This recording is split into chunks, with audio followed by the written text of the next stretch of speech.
What's going on, guys? It's your boy Zach here, and today we're back with another video on this channel. So today we're doing a Labrynth deck profile. So as I showed you guys, this is one of my favorite decks to play of all time.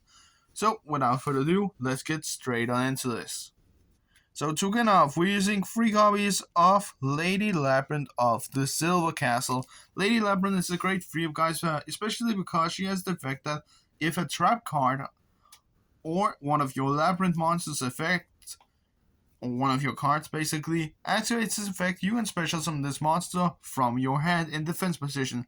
And if one of your opponent's monsters leaves the field because of one of your normal traps, you can set a normal trap from your deck with a different name than the card. So let us say that we activate Evocation Device to bounce one of our opponent's monsters, then we can set stuff like D Barrier, which is such a powerful and great effect in this deck.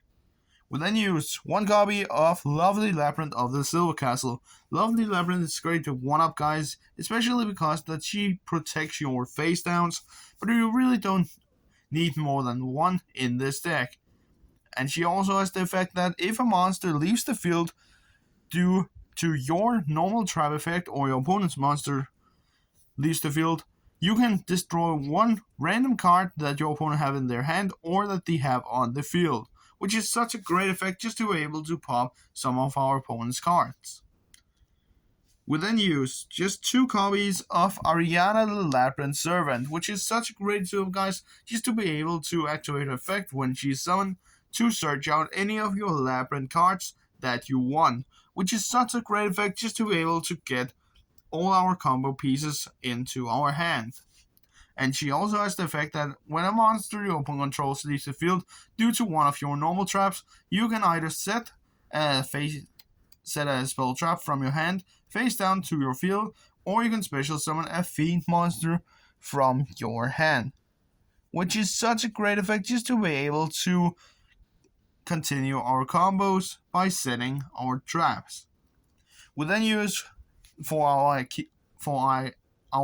IKEA engine 1 Storytovia, 1 Cooklock, and 1 Chandraklir. Of course, people would say, why don't bump Storytovia and Chandraklir up to 2? Well, I did at first, but then I found some more fun cards to use.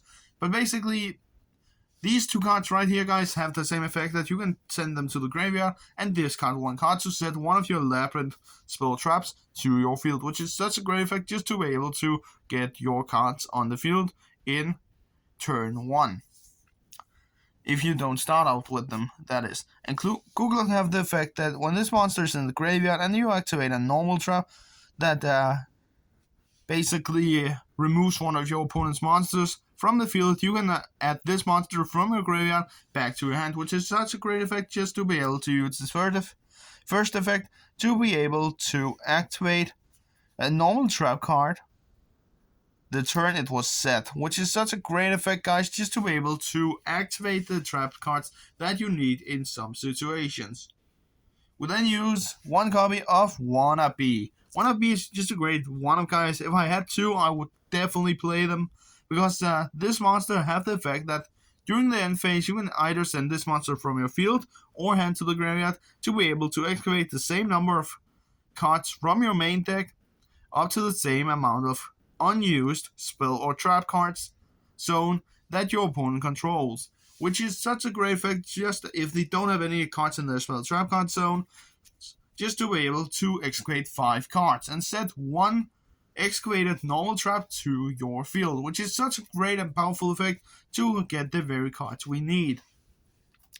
We then use 2 copies of Lord of Heavenly Prison. Lord of Heavenly Prison is great 2-up, guys, because this basically protects our face down cards, which is such a great and powerful effect to prevent our opponent from destroying them. And if we activate 1 set spell trap when this monster is shown to our opponent, then we can basically special summon this monster to our side of the field and then reveal and set 1 excavated normal trap from your deck to the field. However, that trap will be banished during the end phase of the next turn, so I basically usually activate this monster's effect in my opponent's standby phase, which is basically the best place and best time to do it, because he protects your set spell traps from interruptions in the start of their turn. But we're also going to play a little bit of hand traps, which is perfect for 3 copies of Ash Blossom Joy Spring. Ash Blossom is just a great free up, guys, in this build, usually because that I have realized that my opponent does a lot of stuff that searches, so let us play Ash Blossom. It is the best hand trap to prevent your opponent from searching cards, but it's also a good free up in general. And for the last monsters, guys, we're using 3 copies of a card that you probably didn't think that I would use in this deck. But before we reveal this awesome card in this deck, please like, subscribe, and turn on those notifications so you will not miss another video from this channel. And then let's reveal it in 3, 2, 1, and let's see what this awesome card is. So basically, guys, I have thought about this card, and it's actually very fun to play in this deck, and it's 3 copies of Dimension Shifter. Yes, I know, guys, a lot of you out there probably thinks, why are you running that in that deck? Well, currently, how the format is right now with Super Heavy Samurais and Purely and stuff like that, I just feel like D-Shifter is one of the best main deck cards that you can main, basically because I have been playing against a lot of Super Heavy Samurai, and they are only monster cards. They are basically only monsters. So they can't do that much against a D-Shifter thrown in their head in their first turn. Of course, they can gamma it, but yeah, I just feel like it's a fun card to play, and it really locks out a lot of our opponents' decks, like Purely, Super Heavy Samurai, not Castiro, but really there is not that much of Castiro decks at my locals right now, which is the best time right now to play this card in this deck. But that was everything for the monsters, guys. Let's get into the spells. So for the spells, guys, we're using 2 copies of Pot of Prosperities. I recommend if you have a 3rd copy, play it. But the reason why I only play 2 is because I don't have 3 copies of this card. But this card is just one of the best cards in this deck, just to be able to dig into the deck after the cards that you need. Because you are actually seeing in the deck like what you're banishing, not like Extravagance that just banish 6 random cards and that you draw 2. In some situations, I feel like, yes, Extravagance was maybe a better card, but that is basically why we're using 2 copies of Duality, which is basically doing the same thing as Prosperity does, but it's much better because you get to see what you're getting, and you can actually choose by yourself. And then there's no cost by using this. Of course, you can special summon in the turn you use it, but let's be honest, we really don't special summon in turn 1. And the last spell card is just 1 Labrynth. The field spell, you guys know it. And yes, that is basically it. I basically don't use this field spell that much often. I usually go in for trap plays only. If I get to search it, or if I start out with it in my opening and I activate it, of course. But usually in situations where I know I can get Welcome Labrynth on the field. And speaking of Welcome Labrynth and stuff like that, the next thing we're going to is traps, and oh boy, we are playing a lot of traps. The first 3 cards is Big Welcome Labrynth, guys. One of the best normal traps in this build, just to be able to special summon out the very Labrynth monsters that you need from either your hand, deck, or graveyard, which is such a powerful effect, guys, just to be able to special summon out maybe a Lady Labrynth or Lovely Labrynth, or either a Ariana, because after you special summon out the monster, you are forced to bounce one of your monsters that you control back to your hand. And if this card is in the graveyard, you can banish it to bounce one monster that you control to your other hand. But if you control a level 8 or higher Fiend monster, you can bounce one of your opponent's monsters instead, which is such a great effect, guys, just to be able to remove some of our opponent's monsters. We then use 3 copies of the original Welcome Labrynth, which is such a great free up as well. I have seen people that are talking about maybe bump it down to 2, but let's be honest, it's not that big of a deal, because Welcome Labrynth is just a great free up to basically do kind of the same thing as Big Welcome. Only downside is that you can only special summon from the deck, and you're locked into Fiends in the extra deck the turn you're summoning with this card, which is not that big of a deal because we are basically using only Fiend monsters in our extra deck. And if a monster your opponent controls leaves the field by one of your normal traps, you can set this card back to your field, which is such a great effect because it's not banished later on. You can just keep doing it. We then use 3 copies of Dimensional Barrier, which is such a great free up, guys, just to be able to lock our opponent's combos out. I have used this against Branded a lot, and after you branded, you de-barrier lock their Branded Fusion, they can't do that much. And it's just a great free up, guys, to be able to deal with stuff like Purely, Super Heavy Samurai, and stuff like that. Because I have also used this against a Super Heavy Samurai player. I locked them out from using stuff like Barone, and yeah, that gave me a big upper hand. We then used 2 copies of Ghost and Match. I would have bumped this up to 2, but there needed to be a space for D shifter, so yes. But 2 copies of this, it's not bad either, because you basically say, okay, if they're playing, let's say, Purely, we're locking them into only 1 attribute, which is such a great card to just deal with stuff like that. And we are only playing Darks in this deck, so it's a good card for us. We then use 3 copies of Compulsory Evocation Device. This is just a great free up just to be able to bounce a monster nowadays from either player's field. I can bounce my own cards, but I really go in for my opponents so I can activate the effects of my big Labrynth monsters. We then use 2 copies of Terror of the Overroot, which basically just removes opportunities from our opponent.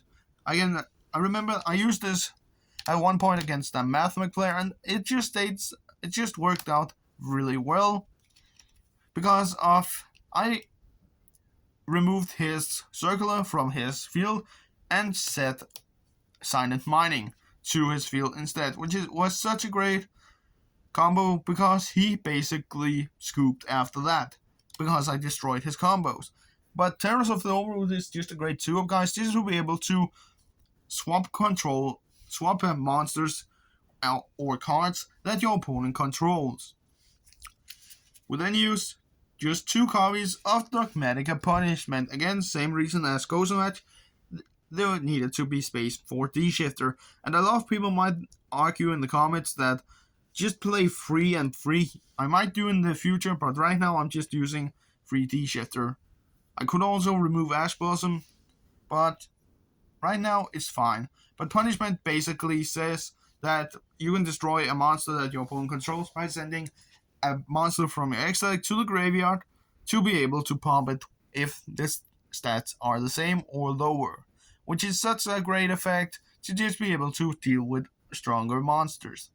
And for the last trap cards, we're using 3 Evenly Matched. I know, Evenly Matched, great going second card, great going first card, because you can either set it or keep it in your hand. But yeah, guys, that was everything for the traps. Let's get into the extra deck. So for the extra deck, guys, we're using 3 copies of Elder Entity Entes, which is such a great free up, guys, just to be able to activate her effect when she is sent out for Dogmatic Punishment to be able to pop another card, which is such a great effect just to be able to draw pop cards on the field. We then use 1 5-headed dragon. The only reason for why I play this is because dealing with stuff like Guardian Chimera, a big boss monster with 3300 attack, or even Chaos Angel, which I realize now we can't do that much against that kind of stuff, because if they're using light monsters then we're screwed, because that means that it's unaffected. But if they haven't and only use darks, then we can basically pop it with punishment, which is such a great effect to just be able to pop opponent's cards.